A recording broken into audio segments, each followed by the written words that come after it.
All right, we'll call the meeting to order, the June 27th Select Board meeting. At this time, entertain a motion to accept the minutes of the June 13th meeting. So Second. Any discussion? Hearing none, all those in favor signify by saying aye. Aye. Aye. 3-0.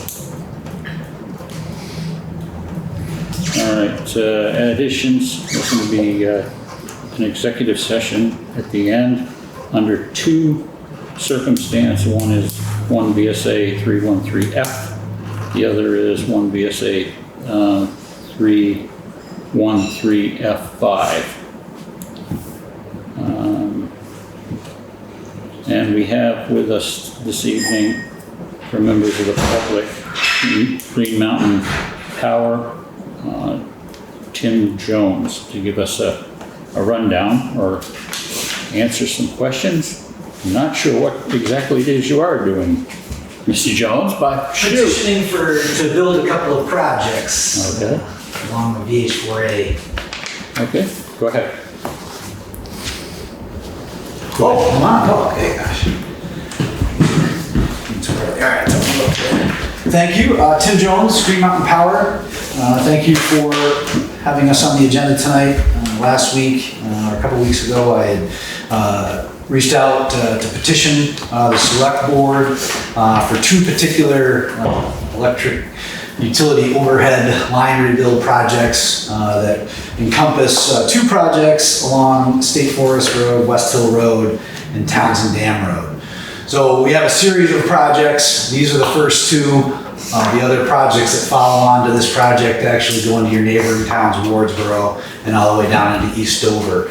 So we'll be appearing before those towns also this summer to get the whole project, essentially from Route 30 at the Covered Bridge, State Forest Road, down into East Dover.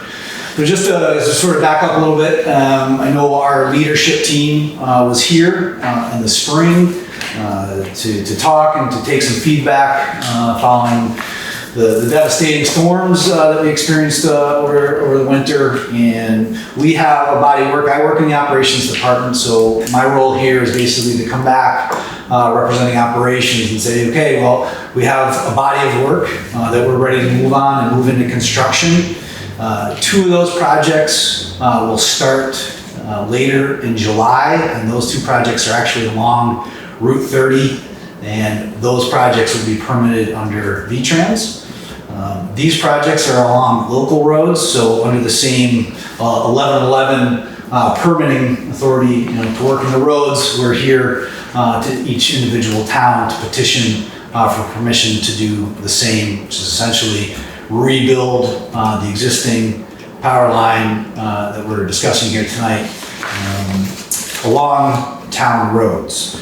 So basically what we were able to do is recently we had won an exemption, I guess you could say, or an exemption was granted by the legislature to allow us a couple of years' time to embark on a very aggressive set of projects to execute, this being one of the areas. And sort of the profile of those projects, what we need to meet is rebuilding a project either where it stands or moving it into the roadway. And that's why we're here for permission tonight. We have a couple of projects, like I said, that are ready that essentially take us from the Covered Bridge down to Townshend Dam Road. They've been designed, and I have the maps in front of you. The years that we've been working on these represent sort of a traditional rebuild, replacing the existing overhead line that is somewhat cross-country, sometimes comes to the roads, serves all of our customers. Our strategy will be to actually rebuild the line entirely within the road right away, to bring that roadside, a couple of things, obviously rebuild it to the modern standard of storm hardening, but also brings those lines in from remote locations where it's difficult to access, especially during storm activity, where sort of the strategy now is to bring everything to the road. So when there's trouble or even routine maintenance, we're able to manage and work on everything from bucket trucks along the road. So the one caveat I will say is, these maps really depict design that was really sort of our bread and butter a couple years ago when we started doing the design. So they really represent a mostly overhead build, so obviously we need your permission to work and be in the road right away, so we can bring the lines in, trim as we need to, and lay these poles out certainly within the road prism or within the town's road right away. Over the last couple of years, undergrounding has become a lot more favorable and reliable technology for us, and that is also something that we'd like to explore here along this group of projects. And our operations supervisor out of the Brattleboro office, which supervises this district, has reached out to your roads department in terms of, what's possible. Is it more favorable for us to build overhead lines along the roadside?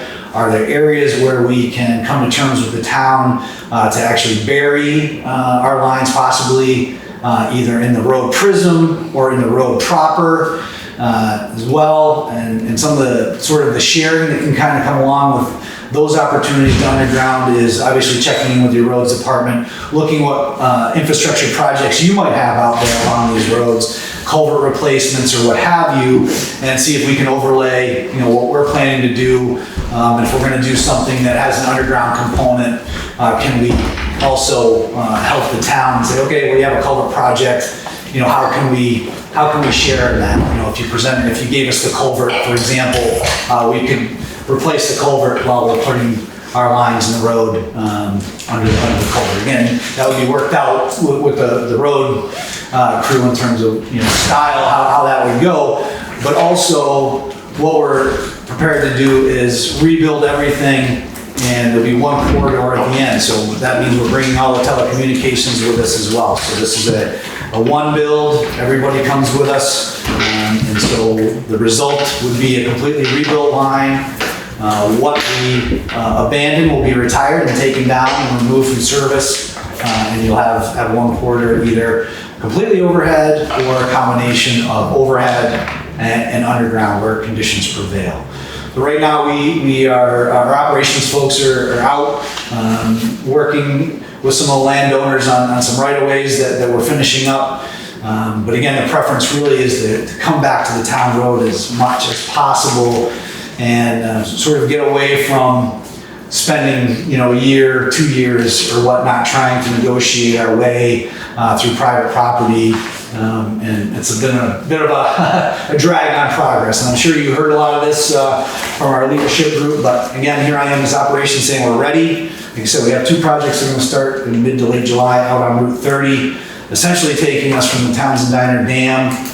There's a succession of projects that takes us all the way down into New Fane Village. So we'll be picking away at that under V-Trans permitting, but certainly this is an equally important task of ours to get this line significantly rebuilt before the snow flies. I guess is sort of the pressure that we're under as a company to get in, get rebuilt and be ready for the next season and be storm hardened and ready to go. So I'm not sure what other questions I can answer. Obviously, open the floor to that. I don't want to bog down too much in the engineering details other than to say, again, we're looking at this as certainly the maps you're looking at depict sort of a traditional overhead build in the road right away with abandoning the off-road. But we'd certainly like to look at some opportunities in here where if a situation presents itself that we could possibly bury it underground in the town right away as well. I have just a question about what you're going to do out on Route 30. Yes, sir. There's a meadow right down here called Taft Meadows. And 2 years ago, some contractor for Green Mountain Power came and asked us permission to run the lines. And it was taking up a huge amount of Taft Meadow. And we rejected doing that. Okay. So there's a reason for that if we get a chance to get a fire station built, it's going in those meadows.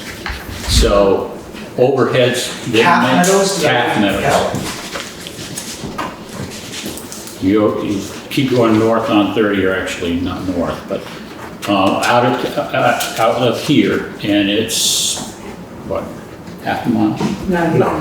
No, less than a half a mile. from here. So, but there is an existing pole system, and she wanted us to give permission, and some of the guide wires were gonna go right into the building site. Okay. We can't do that.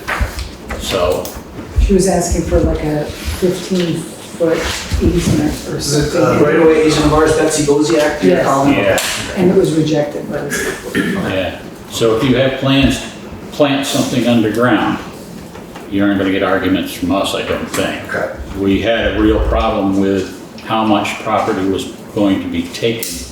It was more than 15 feet. Yeah, it was. It was quite a bit.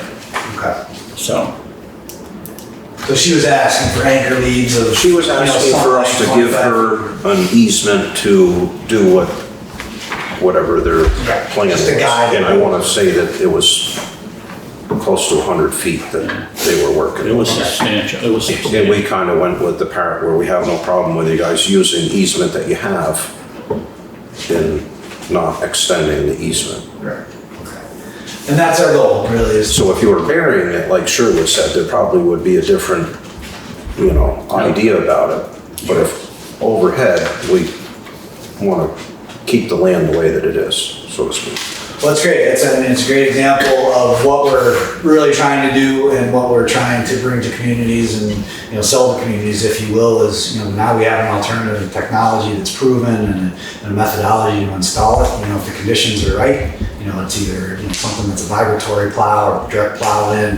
We also have a lot of boring technologies and so forth. So really what you see in terms of, instead of overhead lines, you might see, every 1,000 or so feet, you might see a termination cabinet or some sort of green cabinet on the ground. So that discussion would entail, okay, whatever the span is, how far we could cover that with one sweep, so to speak, and whether or not we need any sort of, cabinets and, what offsets we would need to do to accommodate, the request. So I think it's a general, and again, working with the, with the town in terms of, out, in the State Forest and West Hill Road areas as well, looking for those opportunities to bury where we can.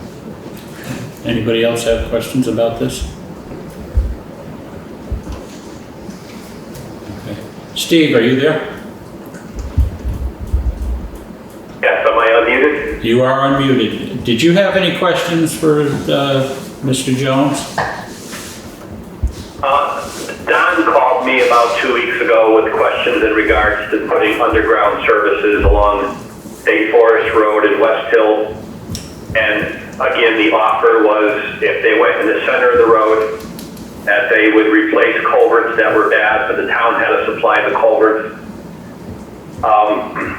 Taking a look at the amount of inventory on those roads and the width of those roads, it would be very, very expensive for the town to replace the culverts. And I would estimate that 90% of the culverts would have to be changed because they would be damaged during the removal. Don said they were looking for 48-inch depth. If they could not get 48-inch depth, that they would be encased in concrete. And we do have some culverts that are very close to 48 inches in depth. And then the other alternative was going on the shoulder of the road. We would be in favor of the shoulder versus the center of the road. That's my input from the highway department. Okay.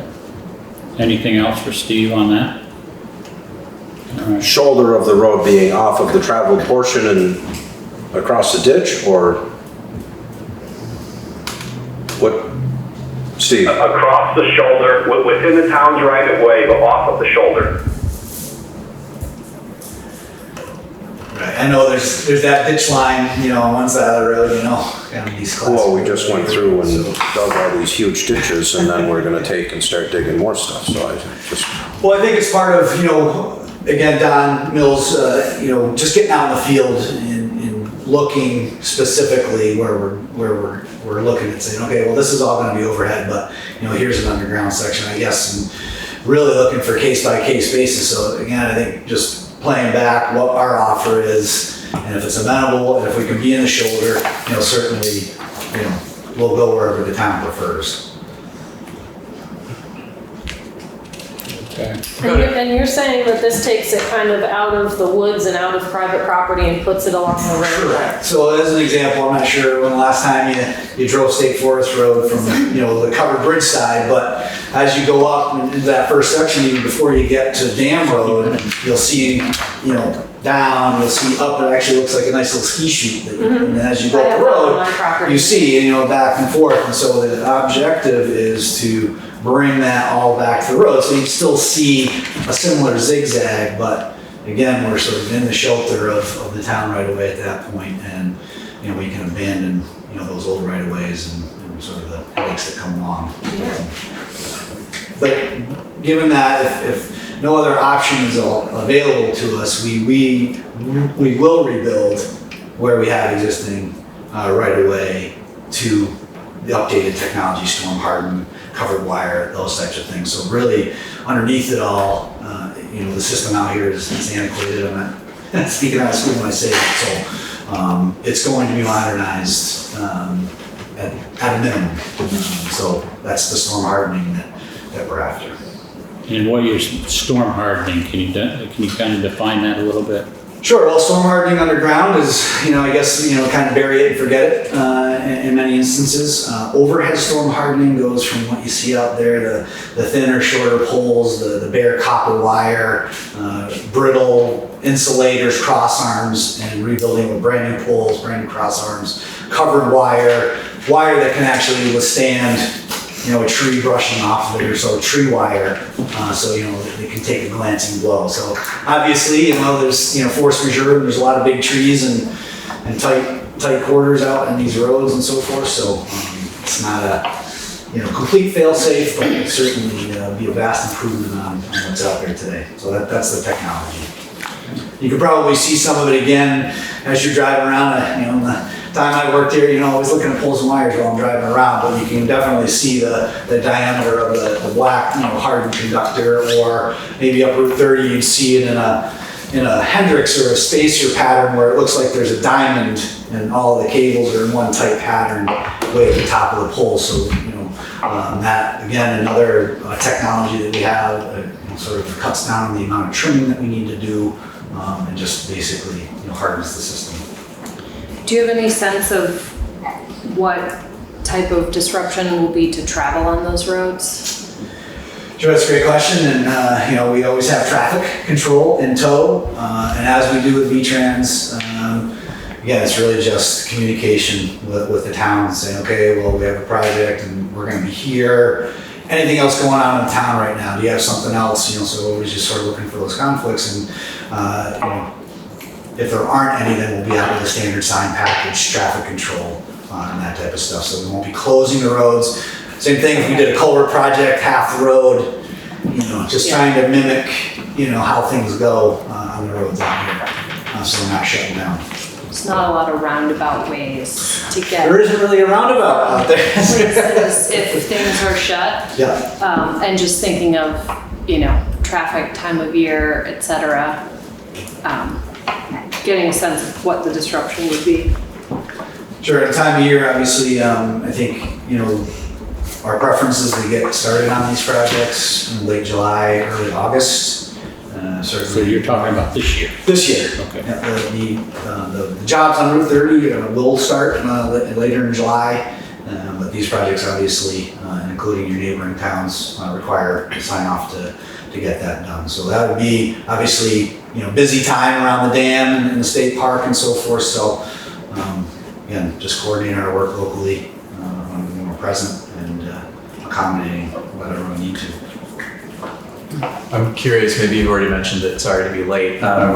Starting in July and then finishing this year before snow, or? That's the goal. That's the goal. So basically, It's impressive. if we get into these lines, certainly we're awarding these jobs and giving these jobs with the expectation that, this is the end state. So December is, probably some snow flying around, but certainly before, as we've seen in the last bunch of years, it seems like January is almost get to be the start of winter. But anyway. And in the event that we have citizens who have questions, can we direct them to your company as opposed to having to come through us? Absolutely. For specific Absolutely. items? Okay. My contact's here, Don Mills, so I'll follow up with an email and just, key contacts for who's gonna be out here. We'll probably be having a contractor doing some of the work, but those contractors will be supervised by Green Mountain Power employees and so forth. So anyway, robust communication for sure. Great. What happens to the equipment that's standing on private property if you were to retire that? We retire, we actually take it all down. So we cut the conductor up, drop it on the ground, reel it up, pull the poles out where we can. If not, they'll be flush cut in the ground, and essentially those right-of-ways are quit claimed back to the property owner. That's great. Wow. And then they can do whatever, just let it grow back or whatnot. I think the only other question I have is there going to be a pre-build out meeting? What I'm concerned with is like State Forest Road and up through there. You cut part of that road for construction, and there's no way to get to it with fire apparatus or ambulances. So if you could have some sort of a process where you interface with the fire chief, the highway foreman, before you do that, and let them know in that meeting how long you expect to be there, so they can notify dispatch services that there may be a problem, you got to take another route. Okay? Exactly. In our practice, we give 2 weeks usually. So if this were a project we were doing and had a bunch of private landowners on it, or the first part of this project actually does, have some private right of way that we had already gotten that we're going to keep. So we're going to essentially from the covered bridge to Dam Road is going to be built as is with the right of ways that we've gotten. So those folks will get a 2-week notice. We're getting ready to start construction. So if the town favored a kickoff meeting, we'll organize one for sure. And certainly welcome anybody along those routes to come visit with us, speak to their concerns. Obviously, we're going to be at the end of people's driveways and all around. So certainly want folks to know we're going to be out there. We expect to be out there for some months work. So. Is there any way you can stick some cable internet in there too? Well, it's a great point. Certainly with the broadband initiative and more news this week, more money's flowing to that. So part of my role is also managing the third party work as well. So what I did mention before is everybody's going to come with us. So anybody that's on our poles right now will come with us. We'll take on the responsibility. If we go under, they'll go under. If we rebuild the overhead, they'll rebuild overhead. But also some of the newer players in the CUDs, I think down in this neck of the wood, maybe DD Fiber and so forth. So we're giving all of those folks advance notice. We're going to be here, we're going to be here. So in some cases, they've held off building in certain areas where they know we're going to do major capital construction. So not wasting the funds to go build on something that's going to have to move. So we'll learn lockstep with them. So anybody new that's having any sort of backbone or that type of stuff will have the opportunity to join us. So there is a possibility that with this project, that could be part of the plan here. That is the plan. Okay. They, come through here, lead the way. It's good news. What do you have, along those areas? I mean, what do folks have for connectivity? Is it fairly robust out that way? Stand down with a cell. Depends on where you are. Set up your hotspot. Yeah, hotspot. Yeah, consolidated communications on T-Mobile as well, but sure. So we canvass them, we'll let them know we're moving through our common engines platform and kind of notify them that what we're doing, and then anybody new that seeks license, like DD Fiber for example, we'll let them know, hey, we're doing projects here. So their prerogative whether or not they want to apply to get in here, who's serving what. I think it's a little bit of a black box, I think, of the serve too, but anyway.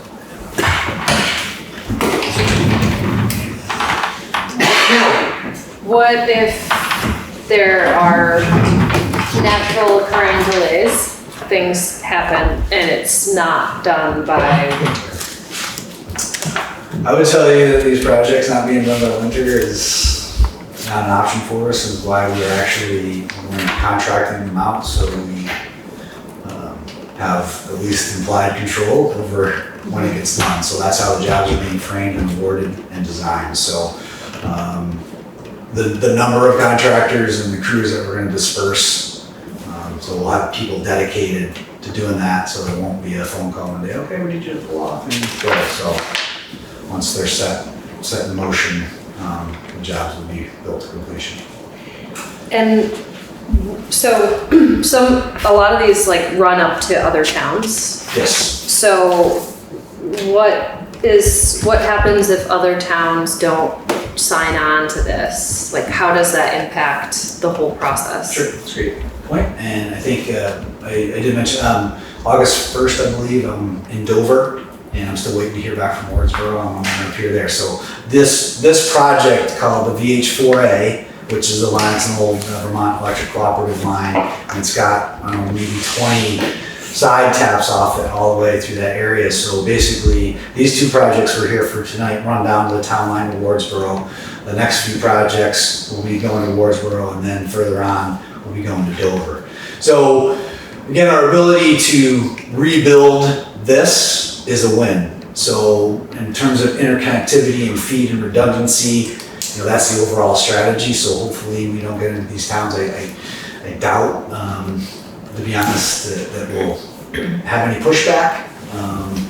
But it's going to be the same ask in those towns. So we're hoping for a good result. We said based on our leadership team canvassing all these towns back in the spring to hear from folks and promising we would be back, and here we are to get ready to construct. Are there any other questions? Are you ready to vote? I just want to assure you that not having other towns' permission doesn't diminish the value of what we're rebuilding here in your town. Is Steve still on? Yeah. So is there any benefit for the town? We just went over it earlier, What? that they're gonna replace the culverts that need to be replaced, Right. that they're, But Steve was saying it's a lot of money and suggesting to go to the side, right? So that wouldn't be replacing the culverts. So I think what we are offering, I think, is, and we'll confirm with Steve and Don, is the town would be responsible for furnishing the culvert and we'll do the work. So what I heard was costly to the town if it was on the town's account, I guess, to go through and do the road construction. What we're saying is, if we agree that we can be in the road in a certain area and you have culverts, that will actually do the construction if the town furnishes the culvert. If you I have. think I heard him say that for us to furnish the culverts would be, Oh, okay. That's what it is. unreasonable Okay. expense. Maybe I misheard, but okay, and we can come to terms on that as well. So again, what I also heard was preference out of the road. Yes. So if you get into the road on a case-by-case basis, GMP is, driving this, so we want to make it neutral to the town. Right, and that's sort of my question on this side is like, would it, even though it would be costly, some of that work is gonna have to happen at some point in that, breakdown of the road, et cetera.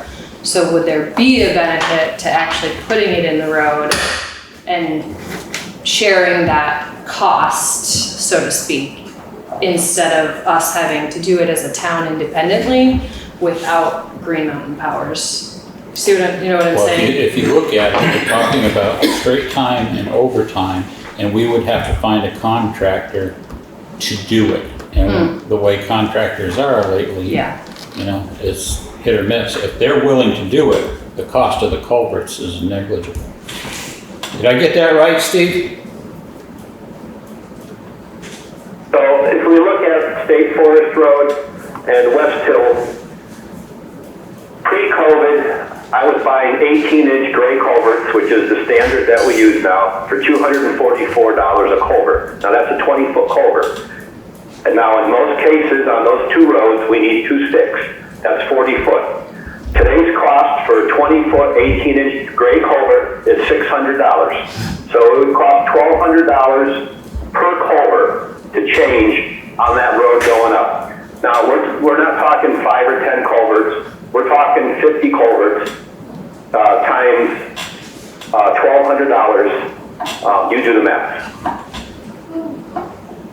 Yeah. I appreciate you sharing that. It's a good number for us to have in terms of just volume and cost, and we can all gripe about code and what's going. I mean, one thing that I would have a problem with by going on the other side of the ditch, outside of our roadway, would be the amount of trees and then obviously the amount of stone walls that are gonna get tormented. And there's not stone walls on every part of it, but there is quite a few of them there.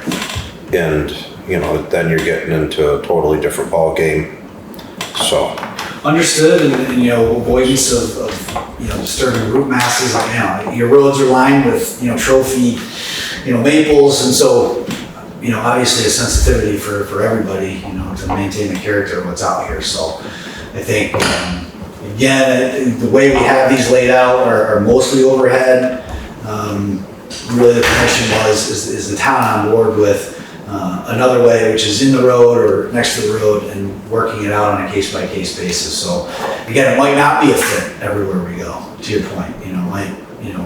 Going overhead is, even if it's not our preference, might be the way we need to go. So I think we just want to, the flexibility, I guess, to kind of go. Can I ask a question? Is that okay? Yes, go ahead. Well, you already have an existing system on each road, so if you can't change it, you can still go with the existing systems, right? Correct. You can rebuild what So we if have. that's turns out to be something that's problematic, you would go with the existing. Yes, we can pivot to that, right? Either it's overhead in the road, or we're just stymied somehow and we have to stay where we are, or we find a way through and say, hey, this is a great thing for the town to be underground here, and here's the net benefit of it all. So I think our goal really is, over the next, couple of weeks to tune this in, get on the ground out there and look at some sections that really are bona fide candidates to go underground.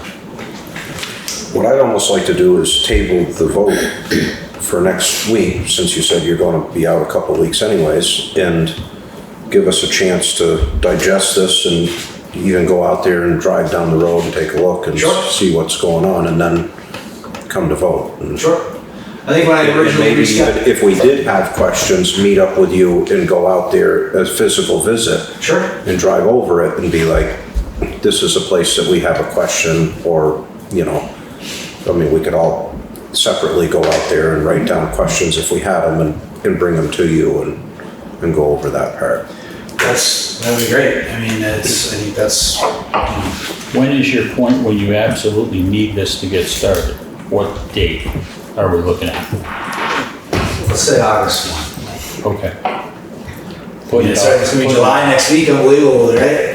Put it off 2 weeks isn't gonna hurt it. It's not going to hurt us, and I think when I originally reached out, that was sort of a prospect, I want to present these projects, if the town, if we need to talk about it some more, that's why I want Are to you get out there. available to do a site visit? Absolutely. Yep. We get Don Mills out there, our supervisor, and the other folks from operations that, lend to the conversation for sure. Yeah, and delaying it could also give a chance for anybody that's not here, that is, viewing all of our select board meetings, to bring, if they live on the road or if they have concerns, then there's opportunities for them to come forward of things I may not be thinking about as a non-resident of the area, Okay. as well as the folks who may be having changes to their existing property in a variety of ways. Okay, I think that'd be ideal, actually, to go out and see it together, and, Rob, do you want to put this to motion table? I'd make a motion to table this till the July 11th meeting. 13th. What? 13th. 13th? Well, July 13th. And Yeah. Okay. I will second that. Is there any further discussion? Hearing none, all those in favor of tabling entering into this agreement with GMP signify by saying aye. All right. Opposed? Okay, it's 5-0. Okay, So just to practice, I'll stand by and I'll just wait for. just keep in touch with her. Okay. Part of the job. And she'll get it to us. Are you available to do after work hours? Second. The select board is Absolutely. available after work Yeah, hours? used to that, site visits whenever, after hours. Yeah, whenever you do. Thank you. Great, thank you. Thank you. Thank you. Okay, I also apologize for being late, coming from Governor's Institute, 55 high school students, but I made it here a number of times.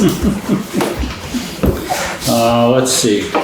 I'm gonna skip over correspondence at this point, unless somebody has an objection to it, and move right to Steve with the highway report. Steve, go ahead. In the packet for warrants tonight, is there a bill for Bartlett Tree? There is. There's the agreement. That you take that out. The 3-inch oak that they planted on the common, I feel is not a healthy tree. It's missing more than half its bark, and I'm waiting for Jeremy to come and look at it, and I want it replaced. Okay. Did you So say- don't send the contract, is that what No, Steve's we've got the asking? contract, it's just that he's talking about paying the warrant. Oh, bill, okay, Yeah. gotcha. I didn't see it in here. Well, why don't we pull that afterwards? We'll just make a note of it and pull that afterwards. What else, Steve? I did in the past week receive 2 resumes. I'm in the process of scheduling interviews, so potentially at the next board meeting, you could have 1 or 2 interviews. I will let Connie know how that goes. Velco has been working in Townsend for the last 2 summers, changing poles on the main power line. They are currently working up on the acres.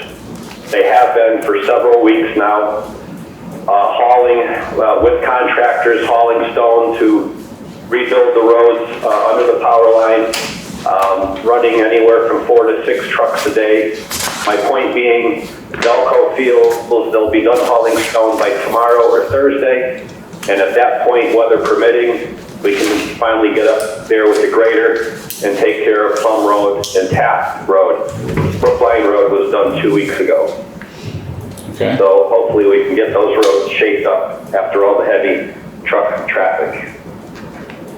And finally, if there's nothing else, I would ask that the board take the agenda out of order to open the paving bid.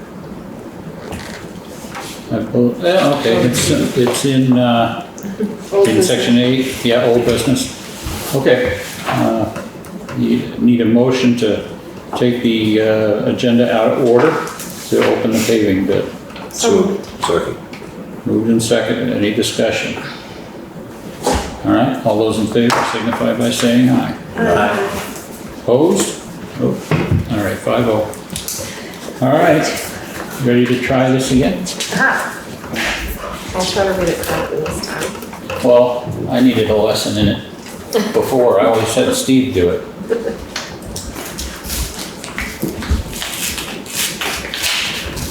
Steve, what's the deal with the blue Subaru parked in the town garage? A resident on Saturday came to do her rubbish. She fell and broke her hip. She had to be transported to Brattleboro by ambulance.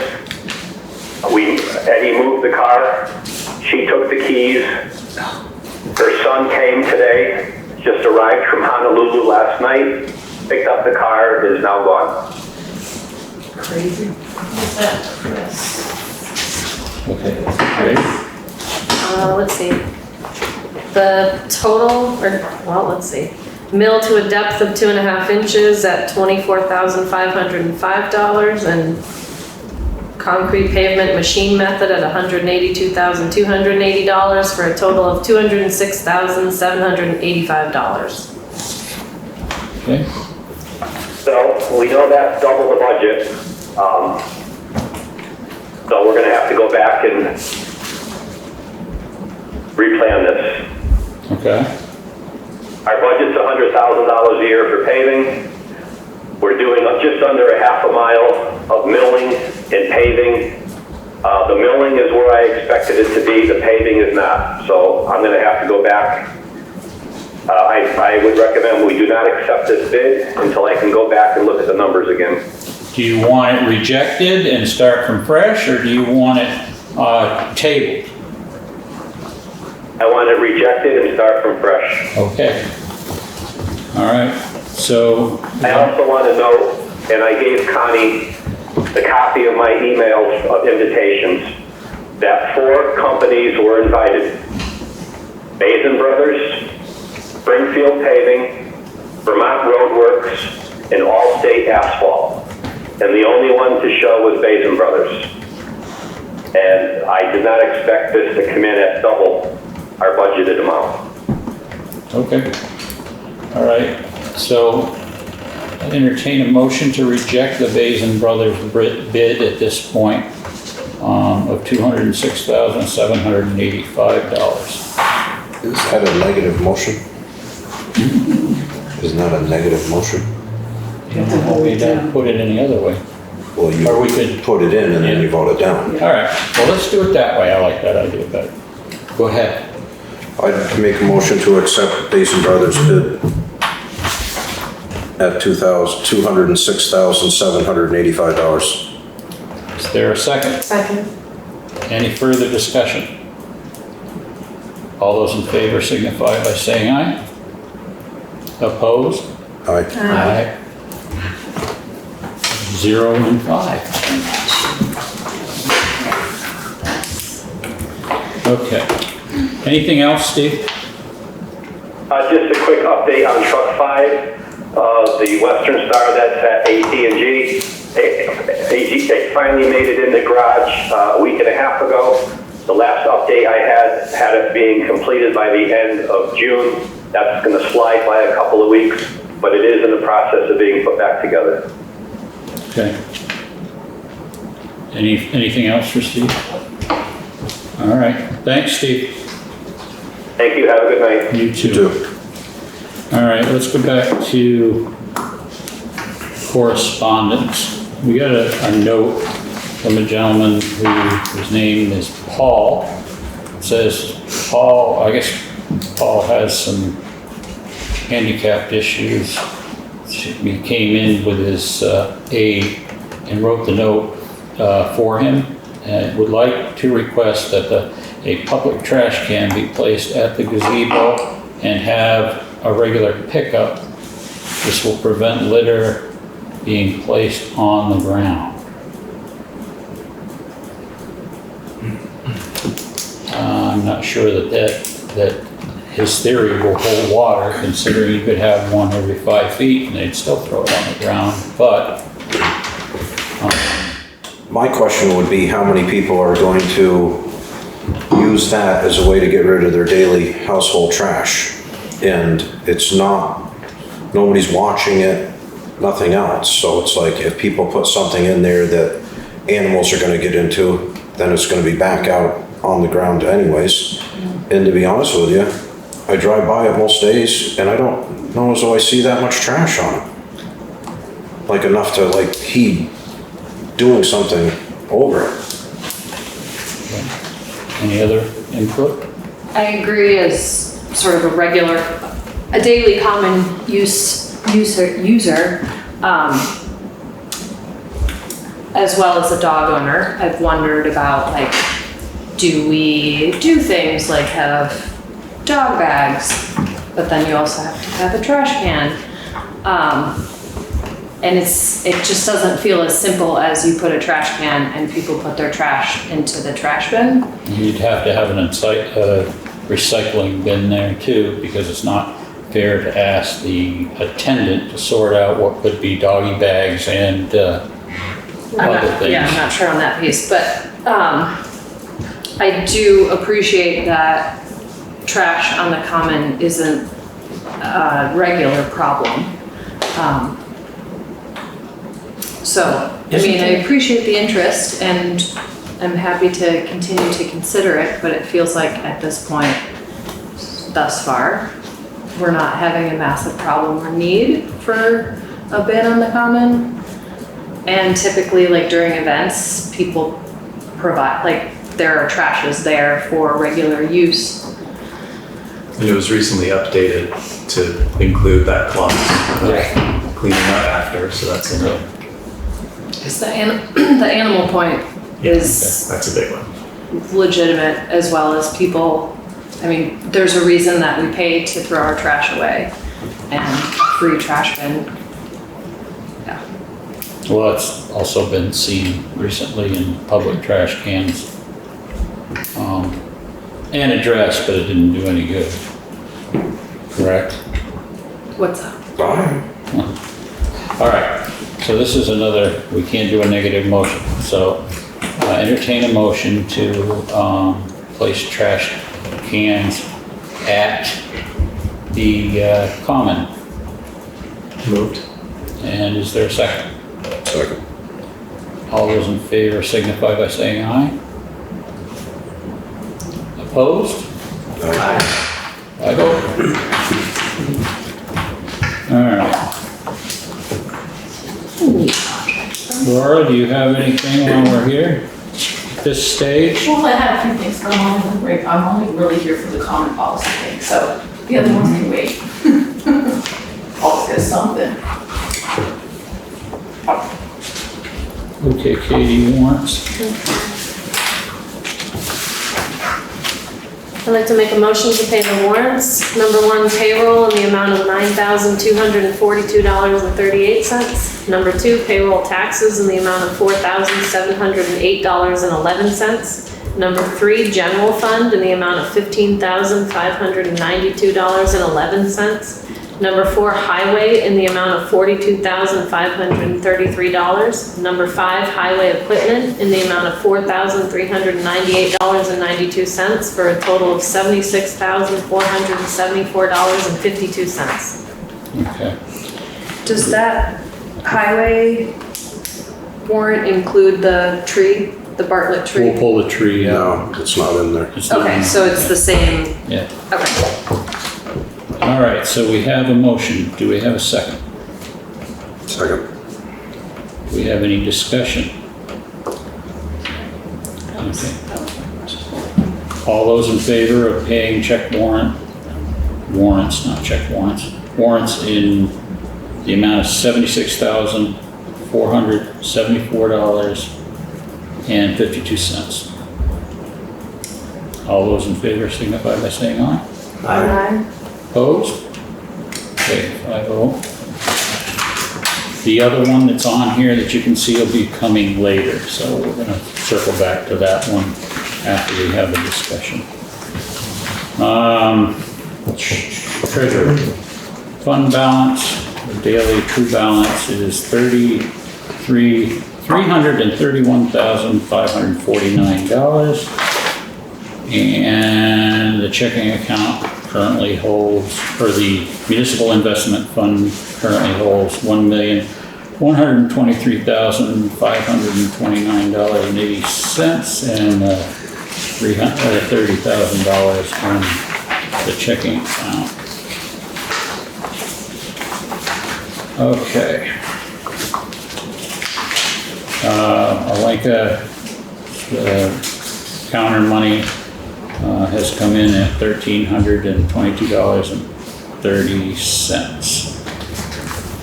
All right, so that's all taken care of. Paving bid was taken care of. All right, we're on to common use policy. I didn't see that in here, did that? Oh, I forgot to put the report. It's from last week.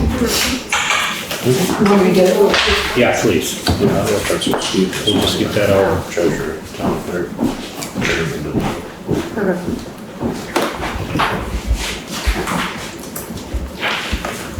What kind of vehicle registrations do they do in the town office for $9?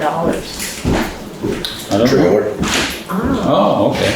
I was reading recently that some towns do like regular car registrations in their town. She does. She does? You can't, you gotta bring in the re-registration that they send you.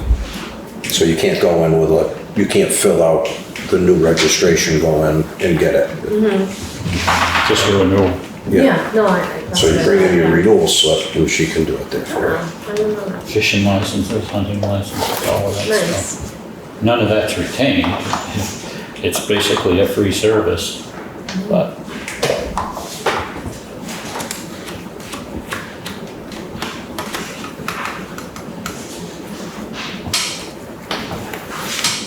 Some of the high school students wanted to come with me. here, see? Because it's the Institutes on Current Issues in Youth Action. Can we come to your select board meeting? Why did they? Because they have a comp dance. Oh, And I'm not supposed to transport them in my vehicle. So I would have had to take A like a bus. van. So. Then yeah, take but it all the way back. Yeah. It it's would, really nice to be enthusiastic about it though. well, that's the whole, it's all Vermont students from the whole state that are gathered, interested in government, politics, issues. Didn't they used to call it Boys and Girls State? That was a long time ago. I haven't been in high school. I don't even know if it's the same. Governor's Institute has been around for 40 years. No, I don't not know the if same it was thing. the same thing. Nope, not the same. Couple meetings to see what their enthusiasm is. Right? You will see them if you go to the Brattleboro, well, you'll see us if you go to the Brattleboro parade. We are in it as one of the finales, so. They're pretty awesome. I was in the parade once in the shopping cart. Yeah, many moons ago. Please don't. The co-op had a shopping cart. Was this for the heifers, right? Yeah, so Yeah. the heifers. I can't. What is it called when you have like people doing formations? Like horses do it. I remember. Yep. Yeah. So we're supposed to be doing shopping cart formations. And we decorated the shopping carts, but the formations were kind of dismal. We had fun. Yeah. And they always had the poop fairies too, Yeah. Well, for the cows. for the Are cows. they doing that anymore? Think about that.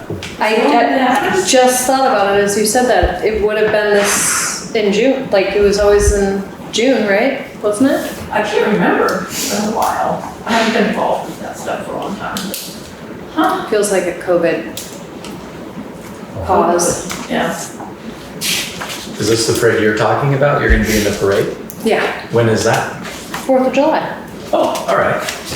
4th of July parade. Cool. in Brattleboro. Down Main Street? All right. Are you doing anything really fun, like Yeah. dressing up as George Washington or something? There's gonna be like 70 of us. Uh-huh. Is it gonna be a surprise? It's something. Oh, It's pretty cool.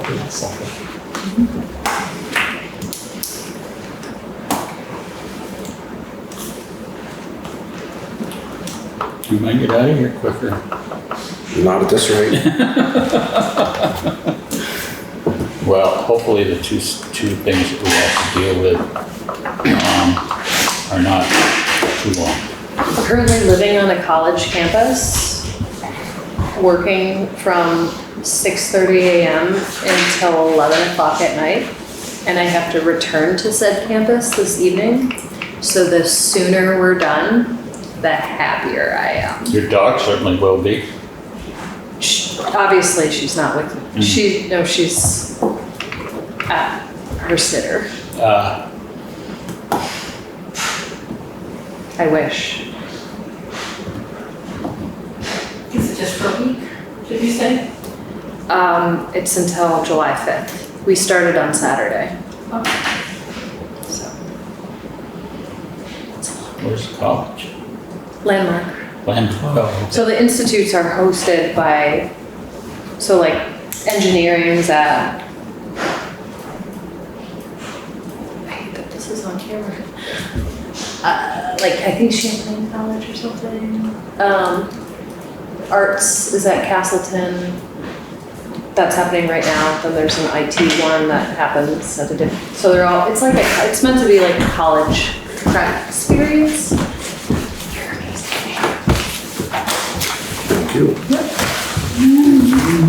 This is the proposed policies and the 2 old policies.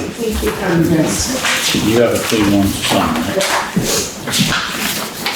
So, this is something that was a bit overdue. Some of the old policy didn't really apply anymore. And plus, we're replacing 2 with 1. Some of the stuff between the 2 of them was redundant, and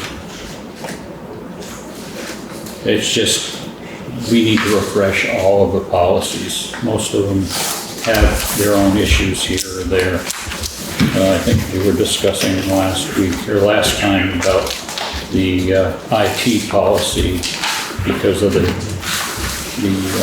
problem we had with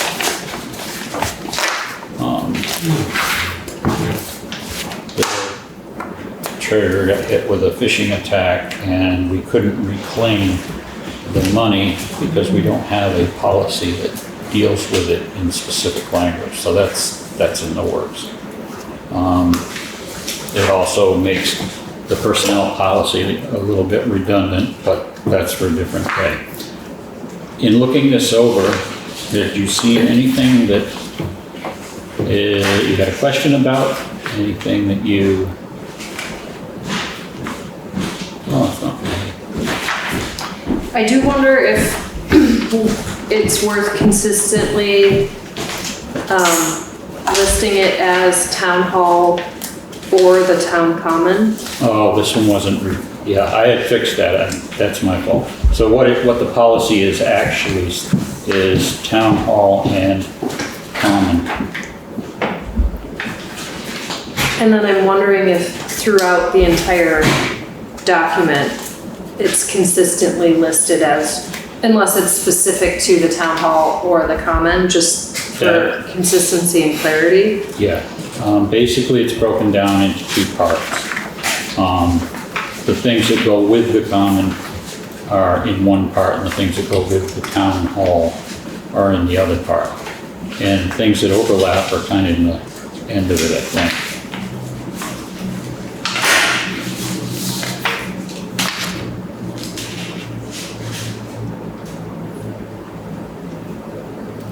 Basically, the biggest change is in this, that fees payable is at the board's discretion, whether it be the common or the town hall. And a clarification on where those fees go. You cannot earmark fees for a line item.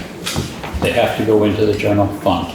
So that's one of the reasons why the old policy wasn't any good, wasn't going to work, because like I said, you can't earmark funds for a specific thing. Where does it say that the fees, at the discretion of the select board? So, So the security deposit may be required, but it doesn't say anything about the fees at the discretion.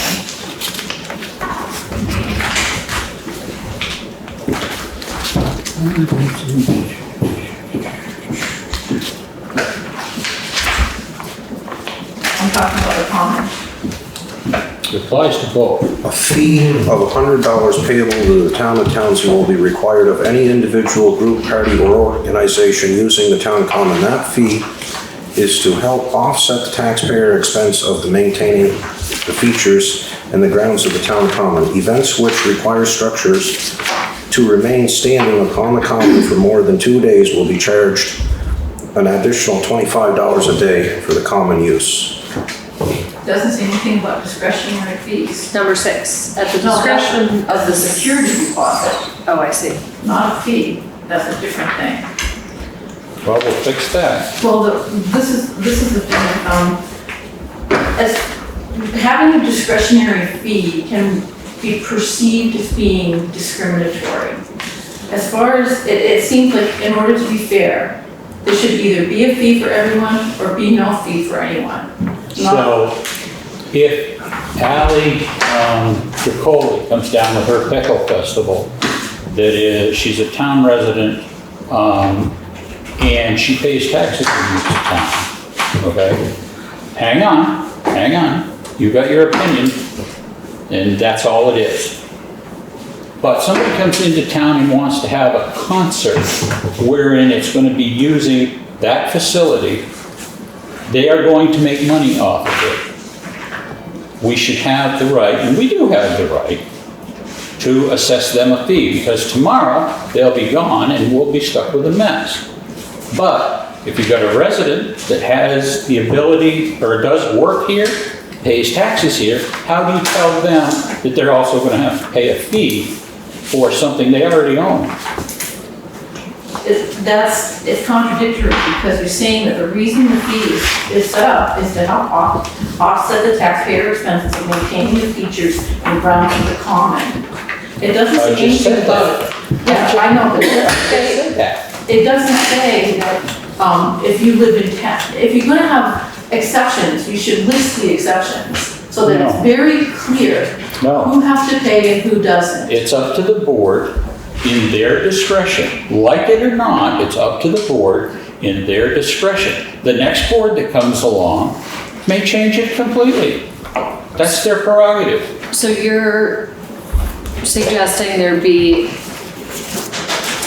like clarification that a Townsend resident, the fee would be waived, a taxpayer, the fee would be waived, a non-resident, the fee would be present? Exactly, make it clear, because What if it's a- way too easy to, I mean, no offense, but it's way too easy to say, oh, well, I kind of like this person, but I don't like that person, so I'm gonna You make them honestly pay, and I'm not gonna make them pay. I We're totally. questioning all of our integrity. There's 5 of us that vote together.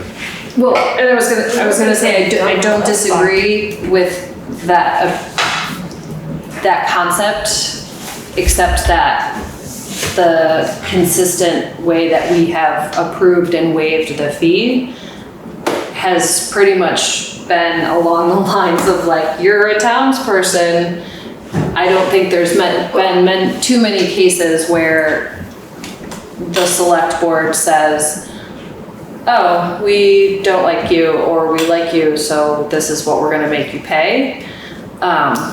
Because, I mean, You're not gonna say it. but- No, we're not gonna say it, But there's nothing saying, I might. there's no consistency. yeah, Rob will. There's no consistency, you know, there's nothing, In your opinion. no, in anyone's opinion that reads this, there's no The whole consistency. point that we came in with a fee in the first place, and I was on the board when we started, was because we were getting people that had commercial stuff that they wanted to do there.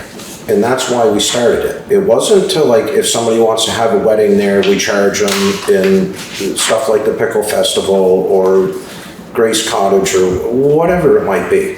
It was when people wanted to take and start using it for For-profit. like for-profit, like organizations that are setting up to sell things and things like that, using it like it's a storefront, so to speak. And that's why we came in with it. It wasn't about anything else. And you can roll your eyes all you want, and all you're doing is just irritating us more when you roll your eyes at us. So it's like, my point is that the common is there for the people of the town. The common isn't there for everybody to just use it as a commercial basis for whatever it is that they feel like doing. I understand that. And So I- it's stated in the policy that if it's going to be used for commercial reasons or by out of someone that doesn't live here in town, then a fee will be in place. If it's not used for those purposes, then the fee will not be in place. I just think, I mean, it needs to be concise. Because otherwise, I'm not the only person that's going to think that there's some kind, that it's not solid. You know, it's not solid, it needs to be concise. That's all I'm saying. I mean, just for your own and everyone else's benefit. So that people, because I mean, no one ever explained why all the fees were being waived all this time. No one ever said anything. It's just, we're gonna waive it. You never explained why. You know, you just did it. We I think it mean, has every been meeting, explained. no one ever explained why the fee was being waived. We do explain it, it's just within the conversation, so unless, and you're very good about showing up, but it's in the conversation. It's not necessarily in our minutes or agenda. It sounds like Sherwood is going to, perhaps we're gonna amend number 6 in here to basically say it is our discretion whether the Yep. fee is waived, and that's the end of the Yep. conversation, I think. I also, and Sherwood and I have talked about this because of my schedule of summer and having a bit more space, as well as this being a regular discussion, and somebody that enjoys policy of continuing to look at this policy to ensure, like, I appreciate your view of equity and transparency and providing people with, clarity around who gets what. And as just in my short time on the board, like what the times that we've waived the fee, I felt we have clearly discussed that it's an appropriate individual or group to be waiving the fee, including that there could be a community member who pays taxes that comes to us and wants to host a event that will raise a lot of money for their specific whatever. That might be a case that we wouldn't waive the fee. So to have it specifically like really laid out, we're gonna charge this person or not charge this person, it feels like it's an opportunity for us to actually lose times where we're charging the fee as opposed to waiving it. And I would encourage anybody that questions our waiving of fee or not, like we're always available to be asked about this by anybody else. Like you bring it to us, but if you're saying it's not just you, I'm happy to talk to anybody about why I felt like it was important to waive the fee for Dylan Lander's candlelight vigil versus charging $100. Like, and it wasn't a Townshend resident that organized it. I can't say you have to pay $100. Like for me as a person, like given what the events that have come forward, I just wouldn't be comfortable saying like, oh, well, this is the policy, so this is how we do it. I appreciate the flexibility that we have, that we can discuss it and decide versus just say yes. So I would love to continue to look at this policy and make more clarity while still giving the select board the opportunity to waive the fee. Well said. Yeah, but number 5 really needs to be revised. Absolutely. There's still pieces, yep, we found some places that need more clarity to clearly state. I think you and Sherwood should get together and go over this together. Oh, are you looking at me when you say that? You're such a smart ass. All right, so Is that a motion? Motion. all right, is there anything else? We obviously have to do a little bit more tweaking here and there, but this is the start of it. Hearing none. We have a executive session under 1 VSA 13 or 313, 5 and 313F. And I believe we're going to be coming out of the meeting with a vote. So, motion, entertain a motion. Entertain a motion to go into executive session under VSA 313F and 5. VSA 13135. Second. All those in favor signify by saying aye. Aye. Okay. Hello. All right.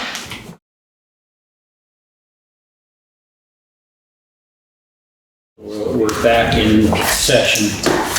We have 2 votes that are going to come out.